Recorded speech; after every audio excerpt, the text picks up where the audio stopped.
Hello everybody, welcome back to the channel where we talk about stuff. This is, I have so many conversations with people all the time, and this is why I think I have fuel mentally and physically to actually make videos. For those of you who missed the other ones, still on business, I'm currently in Paris, going to be doing a little bit more traveling for other things that I have to do over the coming days, but you know, it's not all bad. Chatting with someone about time and when things take place and kind of their regrets for things. So I don't know if I ever told you the story before. I mean, it's a two-pronged one. When I was younger, I had a friend and I used to be invited to his family's house for dinner on Fridays and stuff like that. It was a cool thing. I mean, it was also kind of it changed my life, because when I was younger, I wasn't eating fruits or vegetables, and they only had fruits or vegetables. It was the first time I ever had tofu, and I was like, a tofu what? So I remember, I don't remember how old I was. We were having dinner one day, and his father was asking me questions about me and my life, and it seemed harmless enough. I mean, not there was any harm. It's just more of a, no one usually asked me questions about myself. So I told him, what are your plans? And I was like, well, I want to do this, I want to do that. And at that point, I actually wanted to be an architect and also a comic book designer, drawer. If you've seen any of the art that I've done, this is why it looks so cartoony, because I love this kind of style. And he explained to me, I mean, it got kind of weird. He explained to me that the reason he was asking me is because he wanted to kind of set me on the right track. Once again, I don't know if I told you guys this story. If I did, it must have been 4 or 5 years ago. He used to work at a goldsmith company. I don't even know what to call it. Sometime in the 1970s. And he was telling me everything, everything was booming. He got into it. A couple of his friends were getting into it, and he was like, that sounds ridiculous. Nobody wants gold. The prices started going up after 71, of course, when we left the gold standard and everyone was buying up gold. And then basically he was saying that he was making an enormous amount of money, all the time. He was making so much money every single day. He tried to give me the equivalent, if I can remember. Keeping in mind, he told me this story about 15 years ago. So based on the destructive inflation that we have right now, it's even crazier. And he was telling me basically the equivalent of something like $1,000 or $2,000 a day back then. That was in the 70s.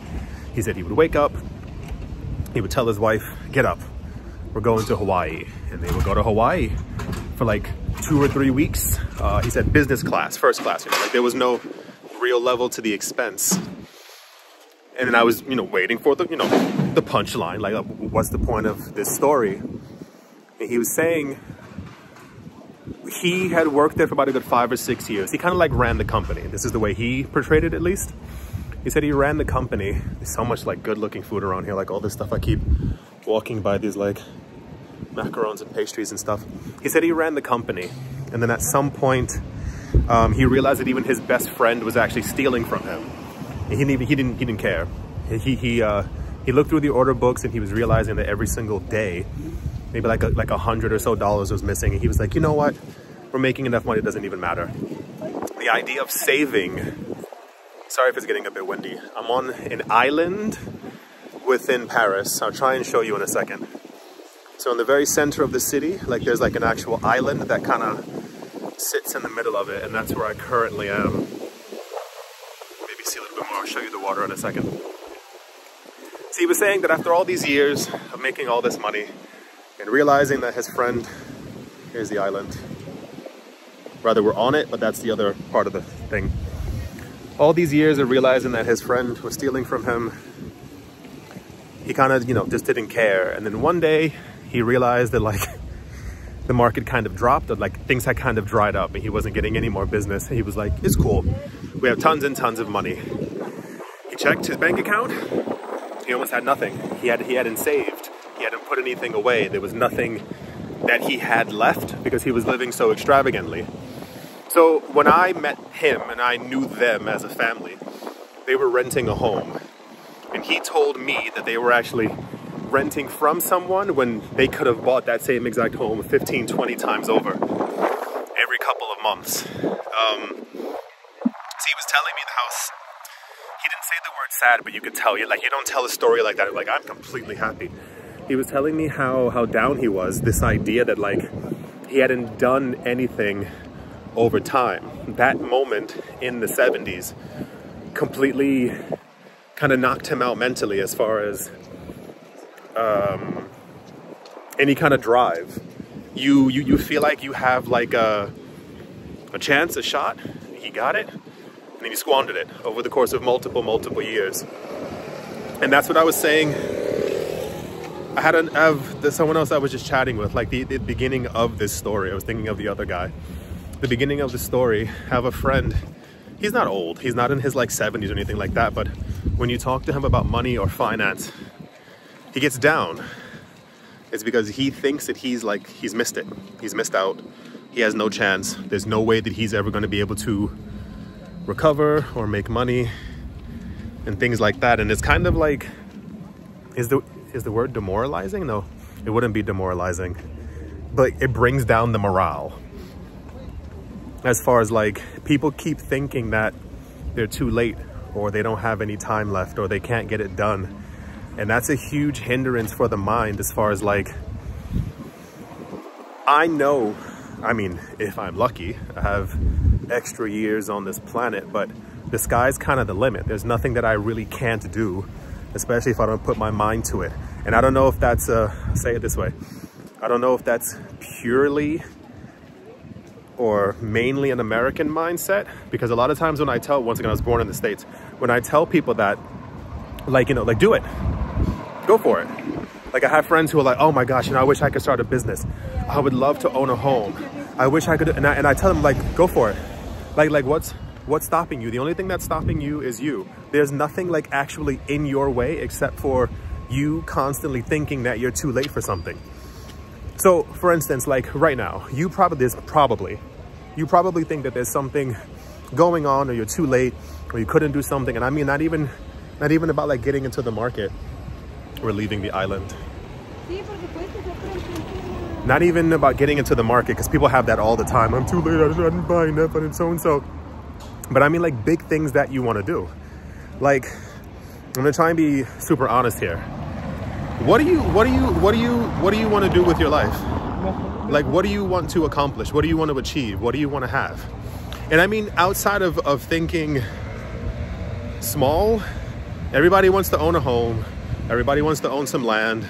Everyone wants to have a vacation home somewhere. Everybody wants to travel. After that, what do you want? What do you want to do? What do you want to own? What do you want to have? What do you want to see? Like, what, when you think about something, what's the phrase? There's a phrase I saw somewhere online. It went something like, you should dream so big that when you tell it to other people, that they think you're effing crazy, that they think you're like absolutely insane. I told a friend years ago, and I'll tell you why I told this to a friend. I told a friend years ago that I wanted to own a castle. And he was like, hope you got the money. I have a friend, she's always looking for homes everywhere. She got my brain running, jogging, swimming, I don't know what it is. She was showing me in parts of Europe, you can buy castles. Pretty simple. You can find castles in France, an hour and a half outside of Paris, 280, 350,000. You can find them in the UK. You can find them up north. You can find them in Italy. You can find them in Germany. Like, there's tons of like castles. Like, but the idea of like owning a castle sounds so foreign and so completely insane. When she told me, I was like, what? Why would you do that? So when I told my friend, I was like, I kind of want to own a castle one day. Like think about it. Like, think logically about it. People rack themselves over the idea of buying a home for $750,000, $800,000, because those are the normal home prices now. Now imagine you bought a home for $300K, nice size home, and you had another $300K, you bought a castle with it. And you had a castle where you can go visit and bring your friends, and then you still have $200K left over. I have to watch out, I'm screaming too loud. There's a lot of, always tell you that every time I walk around, I have to watch out because everybody speaks English and I can't keep screaming out the words. I can't scream out the words. You have $200K left And I have people look at me because that woman who walked by, she was like, no, like, think about it. Like, what would you like? If this is our only time on this planet, what do you want? Like, what, like something that's big, that you can be like, I did it. Look what I have. Something almost unimaginable.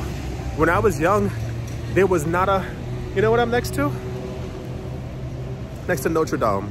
I was telling you before, you can see all the cranes and stuff. I thought it was finished, it's still not finished. There was not a part of me as a kid growing up in the projects that thought one day I'd be on business in Paris, walking next to Notre Dame. You couldn't have paid me to believe any part of that. So many things are possible. And that's what I think stops so many people, when you forget that everything is right in front of you and all you have to do is take it. Not like rob people or, you know, anything crazy, but what do you want? I want to own a castle. I'm not even joking. It's part of what I want. Like, why not? Why can't I have a $300,000 castle with multiple bedrooms somewhere in the countryside? Other people buy homes in Connecticut and in Florida. I want a castle. Don't let things stop you. Don't let things hold you down. Don't let things push you back. Don't let anybody tell you you can't do something. You've seen that in this market. You've seen everything that's possible. That's what I was telling you over the last 2 years. Get it together. Like, pay attention. Because when people start making that money, there's going to be one of you who's probably going to buy a castle now. And you'll have the money to do so. I'm getting around too many tourists now. People keep looking at my face. So I hope you've all enjoyed. Hope you all got something from this. Hope you all are having a great day. Morning, afternoon, evening. Still under construction, wherever you are, wherever you might be. I do hope it's absolutely fantastic. Thank you all once again for watching, listening, liking, commenting, and supporting. And I will most certainly be talking to you all soon. See you.